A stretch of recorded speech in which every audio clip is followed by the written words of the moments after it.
Okay, greetings, brothers and sisters. So I made a voiceover, relatively important voiceover, of something that I haven't talked about specifically in the way I'm talking about it here. There's new information, and I've kind of given my worldview about such things. So it's there, but I haven't, articulated it or conceptualized it in this way. First, I want to say please subscribe and like the video and do whatever you're supposed to do to keep my channel going because YouTube's algorithms and shadow banning stuff sucks. They've actually, I'm getting people who are hearing from my channel in years. They haven't heard about my channel in years. So my talking to the bots has, changed things a little bit. And there's I'm putting out a lot of content, which is this voiceover today, and I have a follow up to Taylor Swift. I have an hour and 10-minute video that I have already uploaded that I won't make public for a couple of days, and then I want to talk about umami in a video as well. So I might put out a couple of shorter videos today. But anyways, let's get into this video here. Okay, so this is to me one of the most important. This is one of the most important. If you say important, it's definitely important.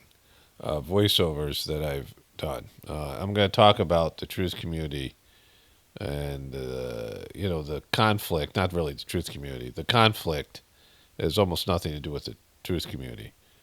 What's playing out now in the world? We're in a transitionary time in the world, right?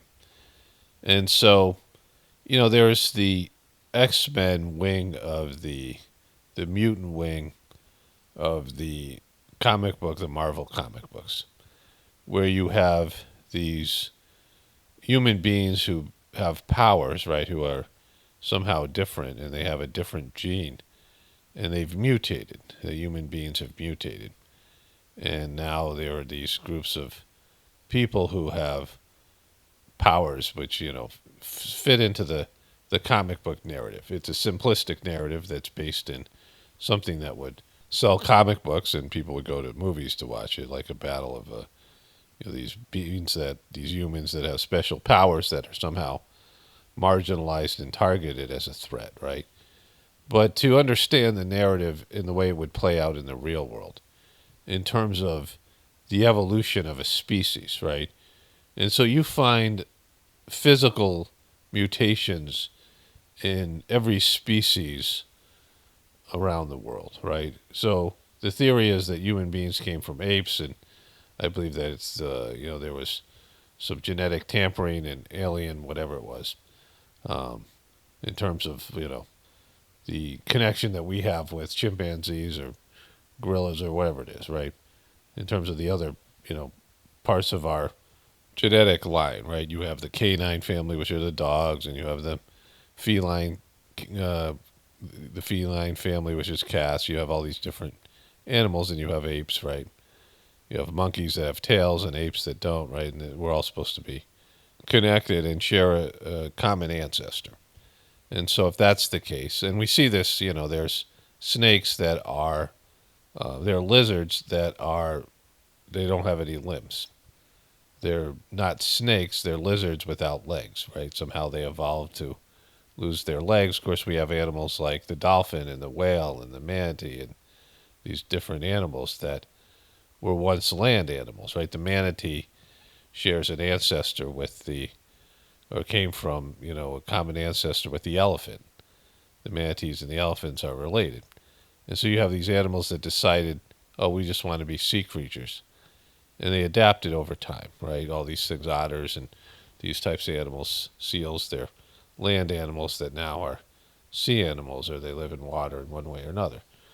And so you have adaptations and you have evolution, you have changes physically in a biological system, right? And you have animals that evolved that have taken the place of other animals, right? And so they're animals that once they had an ancestor, and the ancestor no longer exists. This has happened quite a bit. You have animals that disappeared because something, some part of them had to adapt, and the animals that adapt survived, and the ones that didn't didn't, right? So they disappeared. And they outcompeted them. The new version of the animal, the adaptive version of the animal, the mutated version of the animal, eclipsed the old version. There's another movie on Netflix where these people have powers, and they're all marked, and some of them do work. Like this one guy had the ability to work, some kind of electrical type of. There's these different types of mutations, right? And so, the fear of the people who haven't mutated is that we're going to disappear, and that's always going to be the case, right? In terms of, historically, in terms of nature, right? Like we have this idea of the Cro-Magnon man and the Neanderthal, and the Cro-Magnon man, I think, is the one that evolved and eclipsed the Neanderthal. The Neanderthal was stronger, but the Cro-Magnon man was smarter, and the Cro-Magnon man became what people are now, right? There was an evolutionary. Again, I don't subscribe to that theory, but that's just one way to look at it, right? Something that actually happens, and this is on a physical level. But what if there is a spiritual level where there are higher developed spiritual beings that are somehow reached a different level of consciousness, souls that are on a higher plane of existence that are different. Like a person's soul is different. The quality of their soul is different. Doesn't mean they're necessarily geniuses. It doesn't mean they're the smartest people. It's not about intelligence, although intelligence would be part of it. They would be more intelligent than the average person, but they wouldn't be these geniuses that are often, you have these geniuses who are completely mental, and they're very flawed. They don't have, oftentimes they're like just out of sync and uncoordinated, and they're very limited. They're very smart in terms of almost like a computer type way, but they're not evolved morally or ethically or spiritually. They're not saints. They're geniuses, right? They're smart, but they're not spiritual in some way. But I'm talking about something where there are higher level souls that become saints, become advanced some way. They reach another level of consciousness, right? Which would happen on the spiritual plane, but also play out in the material world. And the need for people to do that, because we are a dying species. We're a species that's ruining our planet, and we're becoming extinct, right? We're going to destroy ourselves. We're becoming weaker and more entitled and just unnatural and all these things, demonic and without any purpose but just to consume.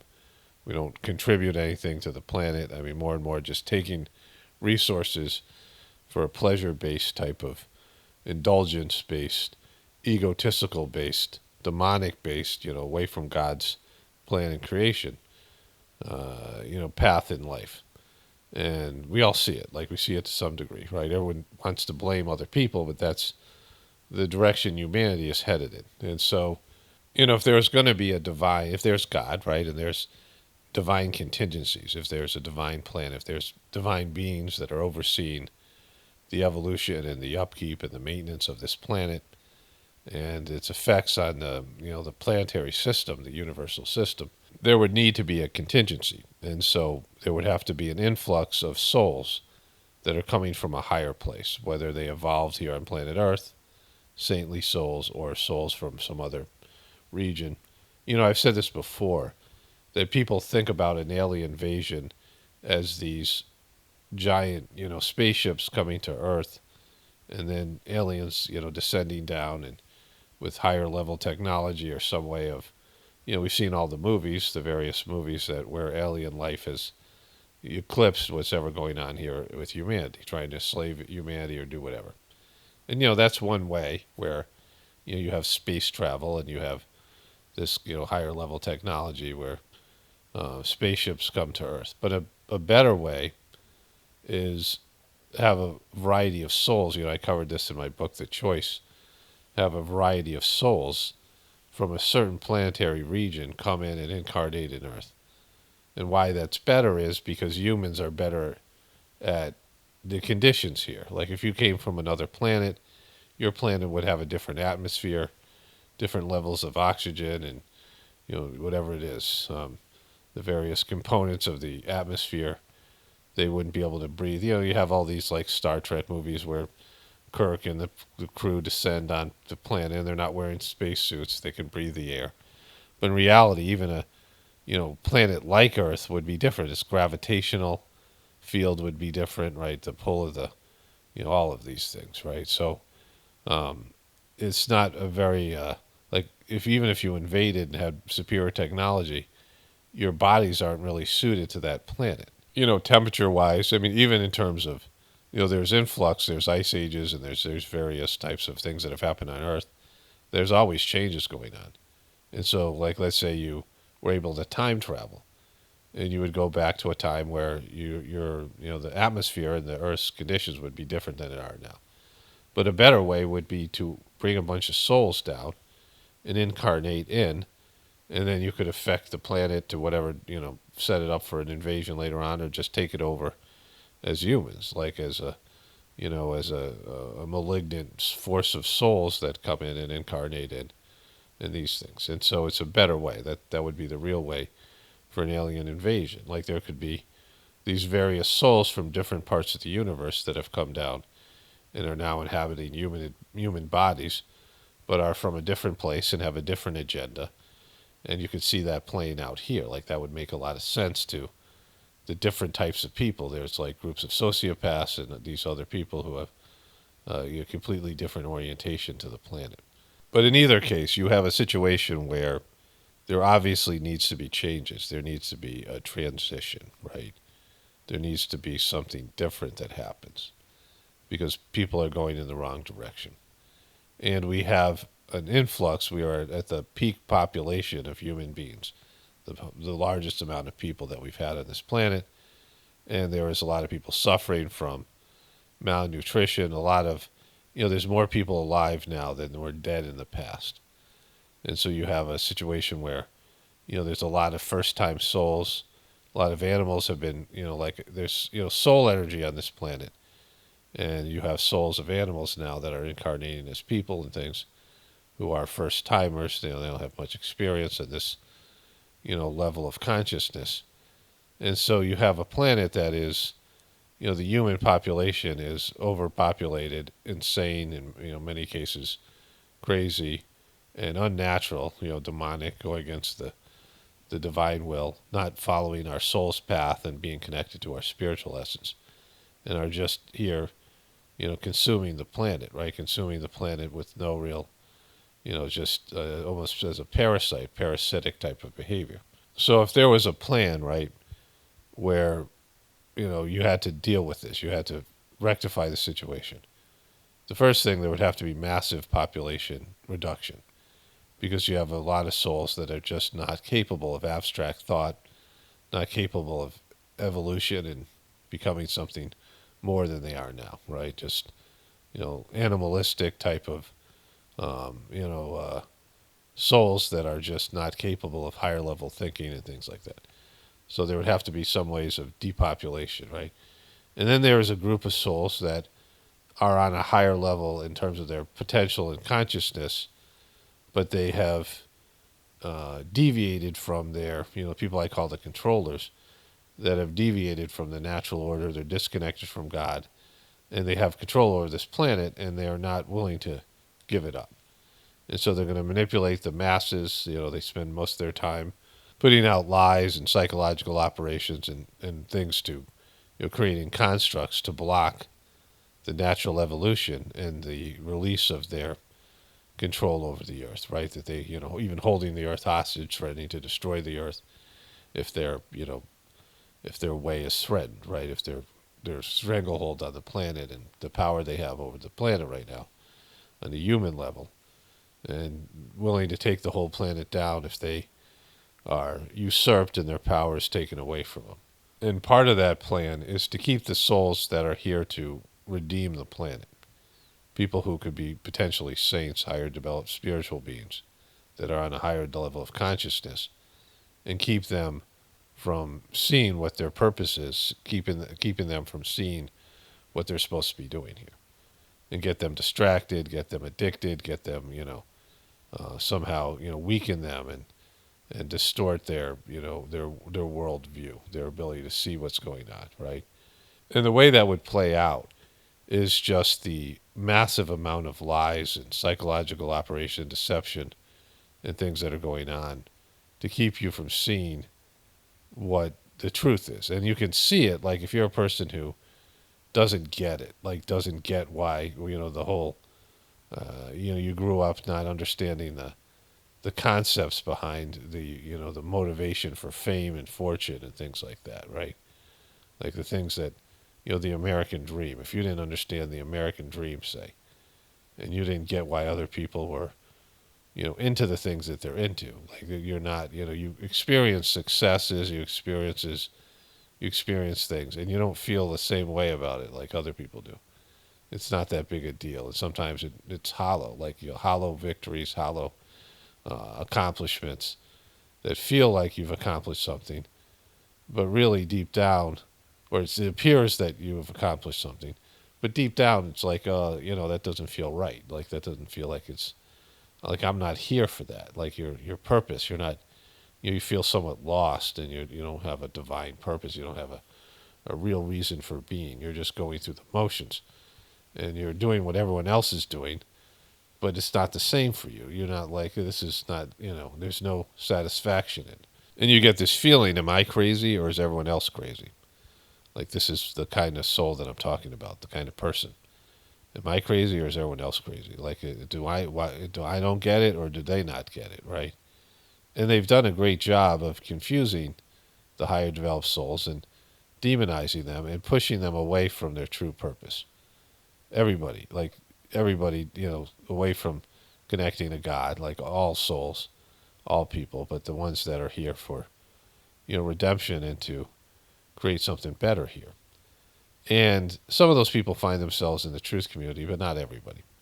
Like it's a diverse group of people. Like to think that it would be one race or one, these higher developed souls would all be in one race or one group of people or one country or one, orientation to the world is silly, because the higher developed souls would have to be spread out throughout the world in some, leadership capacity, and they would have, maybe very little in common in terms of their belief systems, in terms of who they are as people, but they have a lot in common in terms of their purpose here and what they're supposed to be doing. You have these ideas of indigo children and crystal children, these things that they talk about. Well, really what that is higher developed souls that are here to, bring humanity to a new level. But in terms of the people controlling the system and all the people who are on a remedial level, you're a threat. Like if you're a soul that's wanting to bring something in, and create a new paradigm here, and change the whole energy and change the whole, like right now, sociopaths thrive on our planet. Like people who are narcissistic and selfish thrive. The structure of our culture and our society and our economy and our, everything, it rewards for selfishness. It rewards for being cutthroat. It rewards for having very little conscience and, having very little in terms of empathy and things like that. If you're a real, hostile, selfish person, you can make a lot of money and get a lot of power, and you can get a lot of success. And so the system does not reward for selflessness, does not reward for spiritual sacrifice, does not reward for having a connection to God, does not reward for having a heart and things like this, or at least a developed heart. And so if you are sensitive and you have empathy and you care about, whatever's going on, you want to make the world a better place, then this planet isn't for you, right? And so you struggle. But what if the things were changed? What if the system in place rewarded for all those things? Well, the people controlling the system couldn't live, right? They couldn't breathe. They couldn't, everything that they did would be turned against them, right? Like every time they acted selfishly, they'd get immediate consequences. And, ultimately they couldn't survive on this planet. And lower developed souls without the ability for abstract thought and the ability to, whatever it is, to evolve into that, couldn't survive either. Only saintly people, only people who are willing to serve God and be, come back to their natural state and embrace their soul's path and minimize their egos, right? The current system is a system that rewards for egoism. It's the time of egoism. It's a paradigm based in the ego.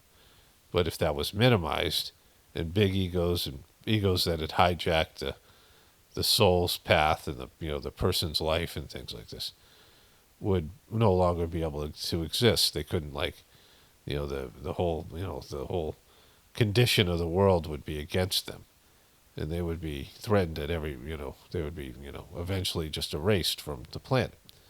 They wouldn't be welcomed back either, because I talk about this quite often.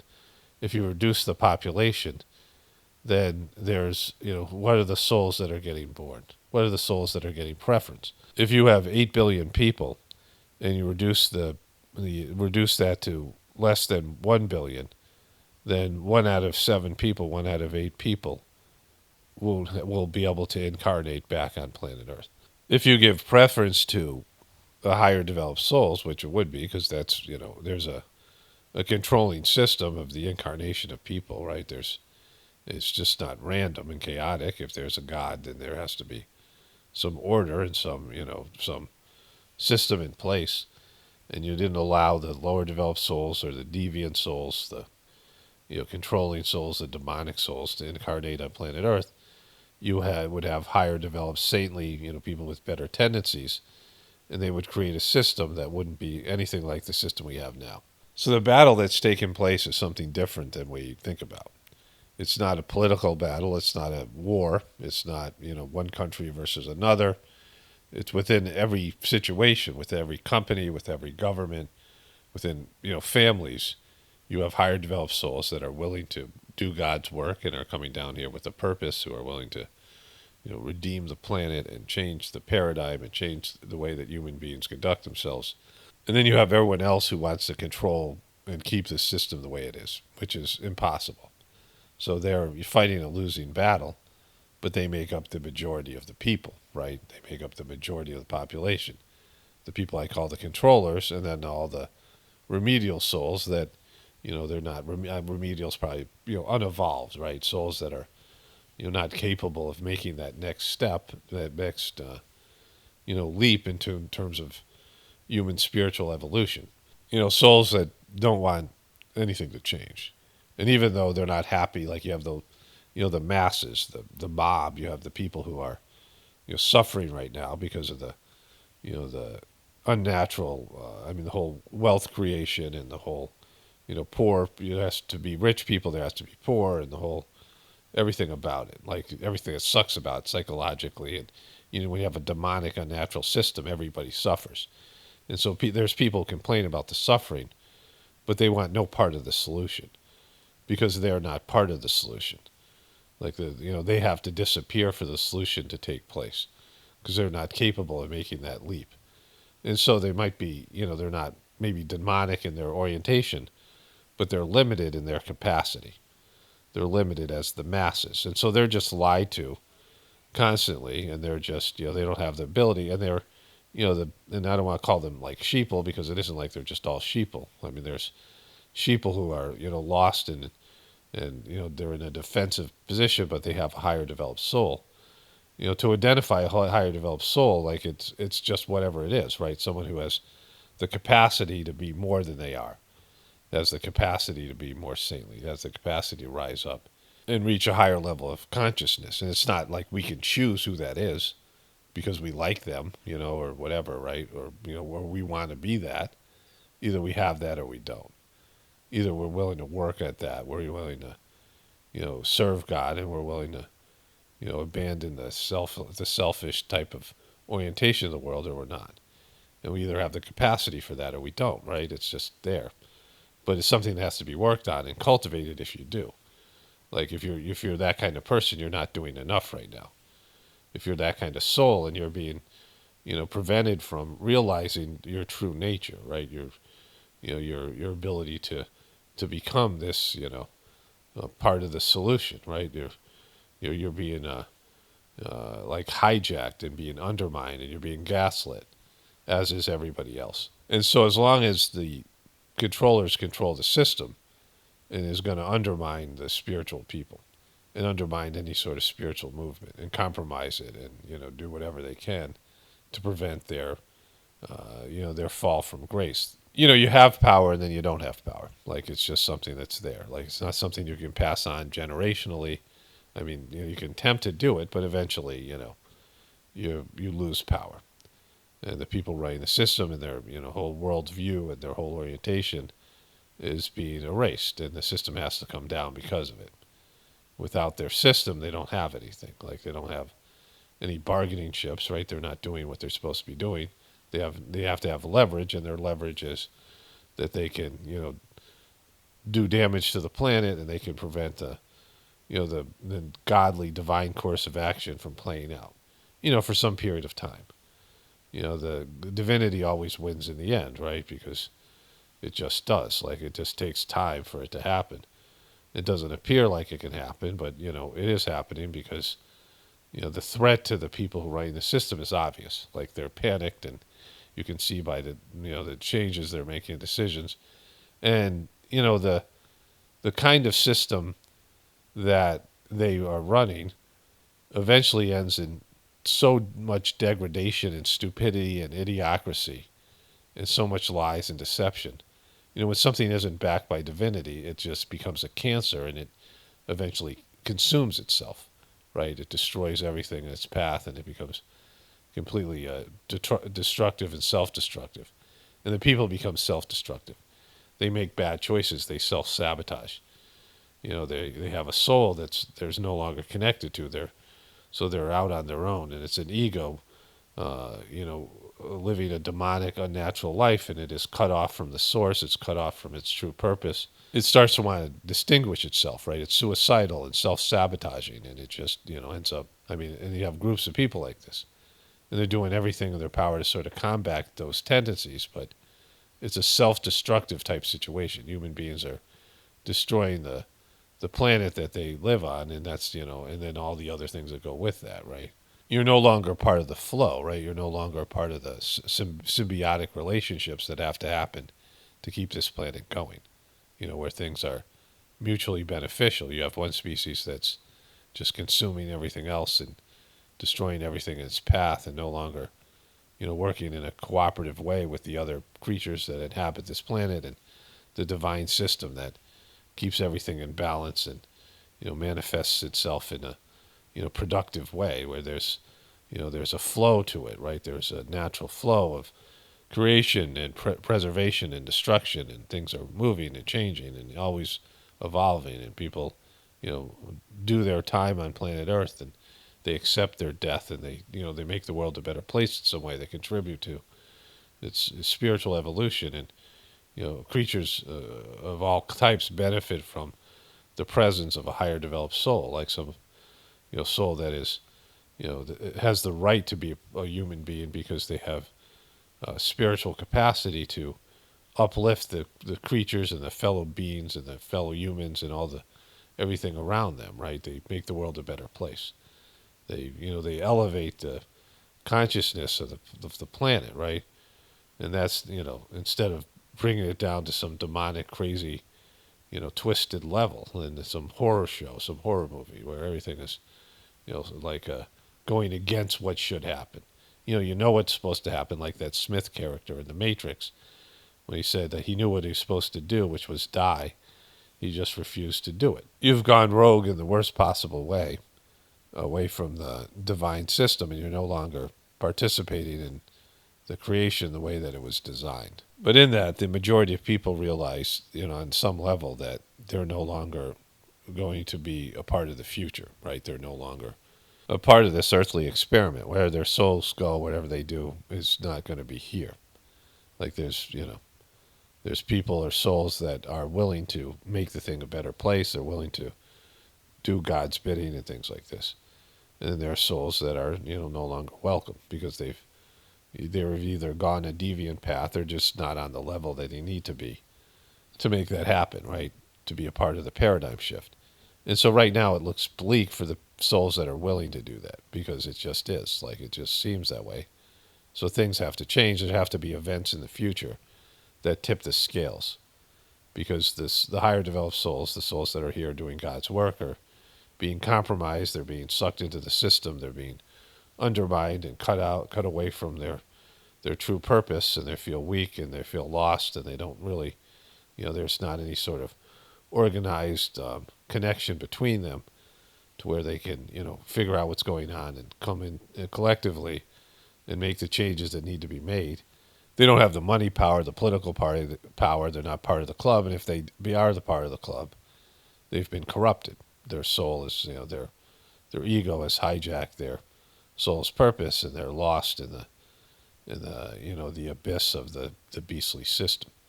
And we're outnumbered. Like it's, I mean, we're a minority of souls, and so that's when you turn on the news and like everything's twisted and wrong, and you see the narratives and all the stuff that's out there, and you're like, this isn't right, and you're considered crazy for thinking that way, right? Where they, in some cases, will even lock people up who can't see reality in a more pure way.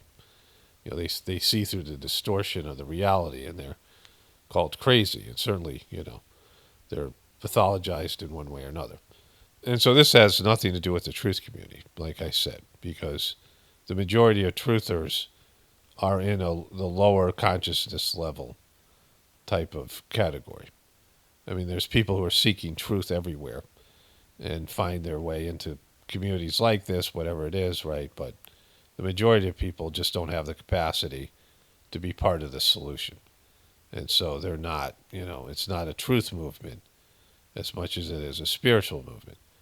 And the spiritual movement is about enduring this period of time and, allowing for the natural flow of things to destroy the system that, to disempower the people in power and cleanse this, planet of the energy and consciousness that is perverting the divine will, because that's going to happen naturally. It's not something you can take down, or it's just it's going to die of its own demonic nature, right? It can't sustain itself. It's a cancer.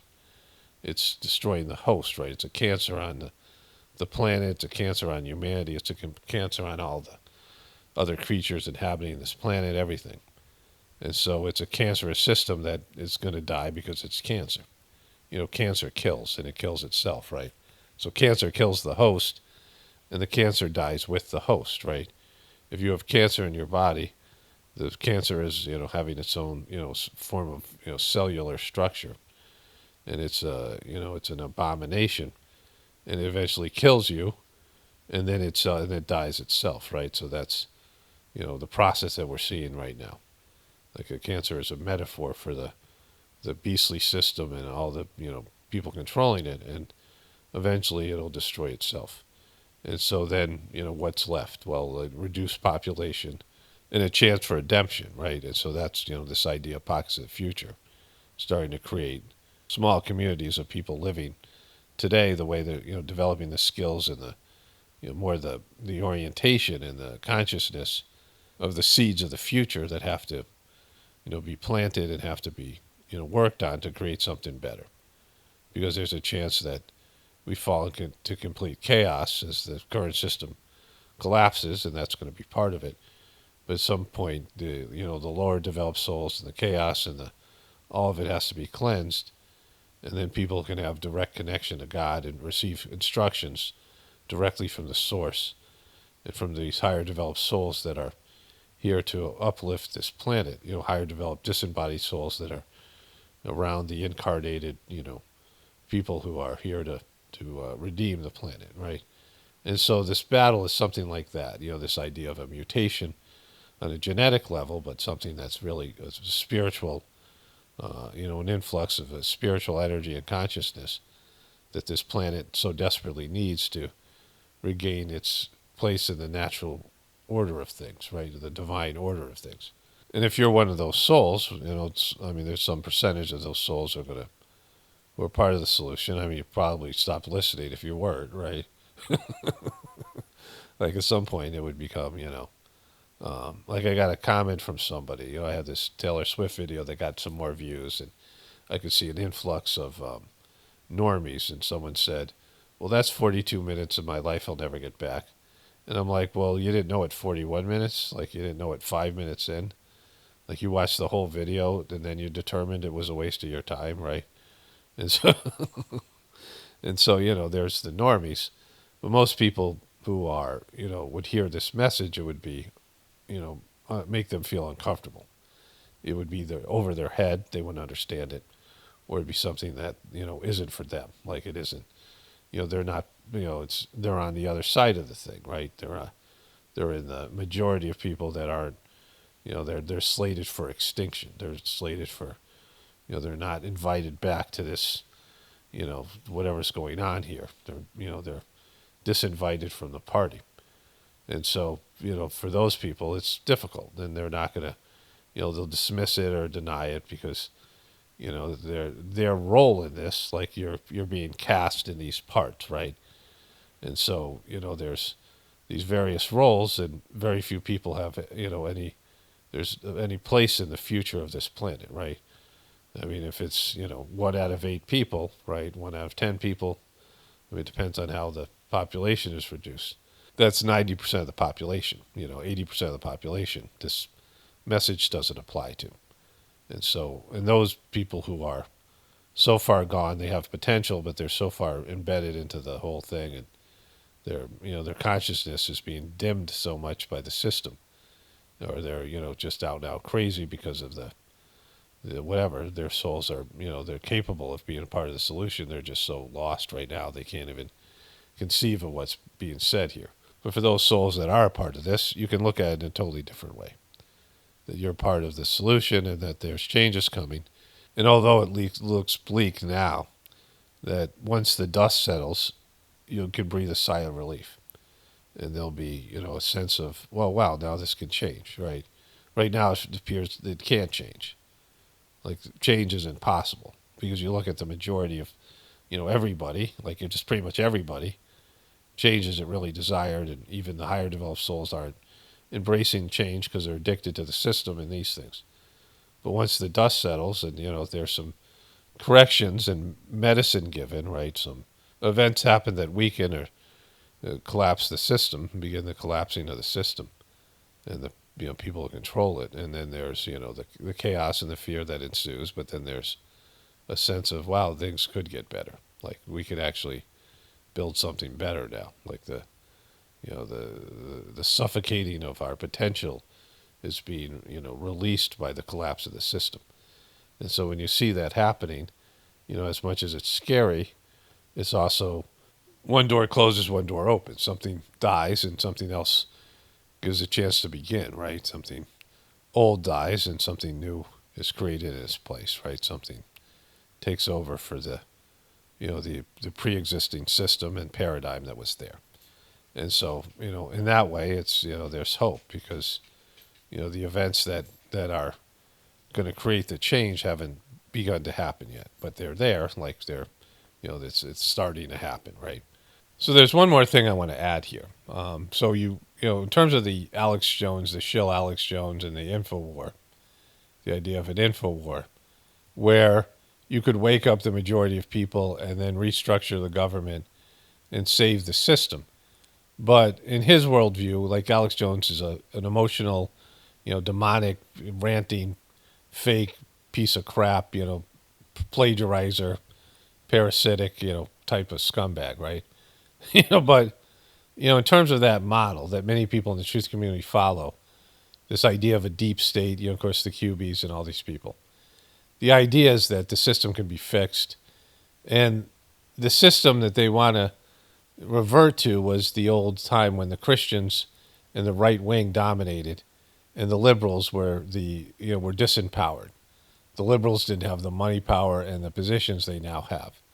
The boomer hippies grew up and inherited corporations and money and wealth, and now they're pushing their agenda. And Trump and the Make America Great Again folks think that if you get rid of the deep state and the whatever it is, you can revert back to the way it was, but it wasn't great then. It wasn't, it was still the same thing as it is now. It's just that they weren't in power. So those people aren't real truthers, right? People who want to make America great again, don't realize that America was never great and it never followed God's plan in terms of the divine will. And our religion's corrupted and our system is corrupted and the debt-based economic system. And so I've talked about that extensively. And so those people aren't the people that I'm talking about here, because they are trying to save a system, because their whole existence is predicated on that system. But they can't be part of the real solution. And so, majority of people in the truth community, the majority of people in every community, the majority of people in every demographic can't rise up to this level for whatever reason. They don't have the potential. They don't have the capacity yet. I mean, everyone has the potential, but they're lifetimes away from having that potential realized. And then the people who do have the potential but refuse to be part of it, and are gone on a demonic path, and their egos have hijacked their soul, and they just can't get it together to bow before God and redeem themselves. And so this is what I'm talking about, the majority of people. I mean, at least 90% of the people. This isn't, the real solution isn't a part of what they're willing to explore, right? And so if you're thinking that you can change the system, sure, everyone can have hope, but you have to look at, all right, well, maybe what if you can't? What if the system can't be changed? Then, you don't have to go all in, change everything in your life or whatever, but just entertain that possibility. And the people who can entertain that possibility and then can imagine or envision that there might be a chance that they could be part of a future without the system, well, those are the people I'm talking about.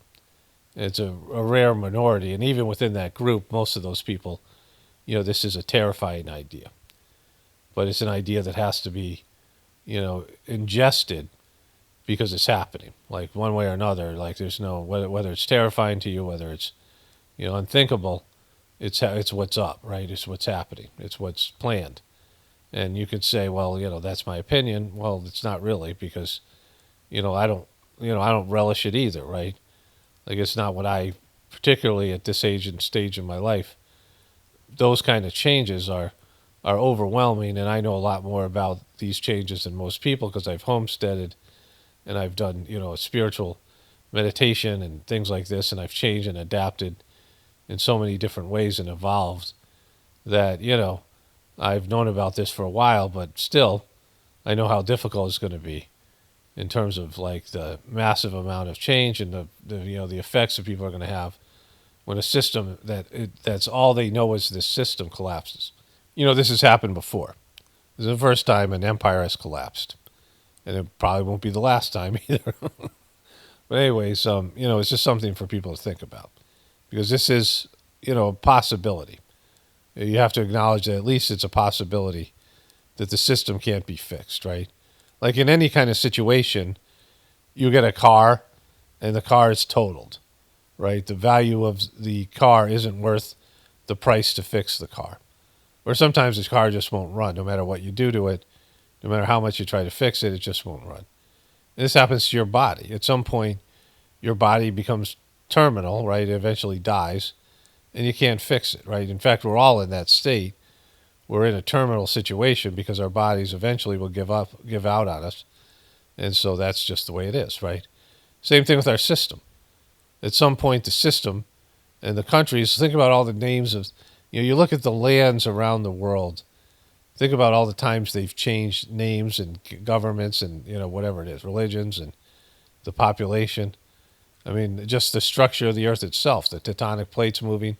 At one point, all the land masses were one, and they broke up and formed these, these other continents and countries and things. But there was one point where all the land masses were together, and then there was water, ocean everywhere else.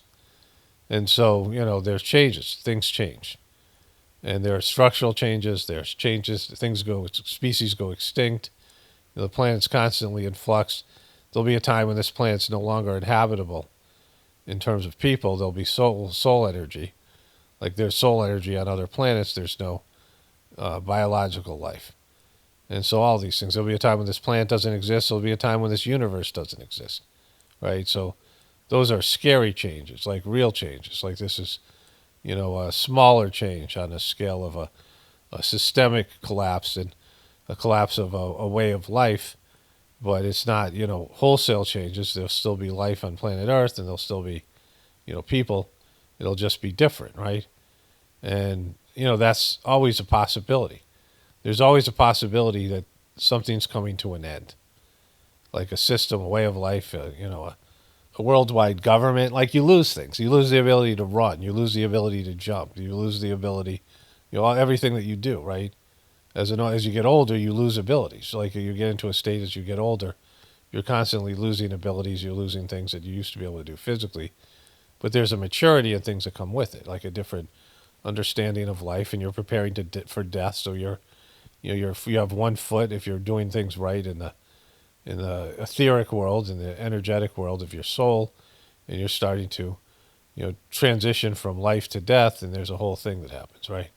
Those of us who get older, we see this happening. We've lived through it, and people who are living in the right way, you're conscious of this and you're accepting of it, right? You're accepting of your inevitable end, and there's an inevitable end to our system, and that looks like it's fairly soon. And so, what's next after that? Are things going to get better? They're going to get worse. Like, who's capable of making it better? Who's capable of bringing it down to a lower level? Like, we're either going to go up or we're going to go down. Like, that's always what happens. Either things are going to rise up to a higher level or we're going to go down to a lower level. And so those are the choices.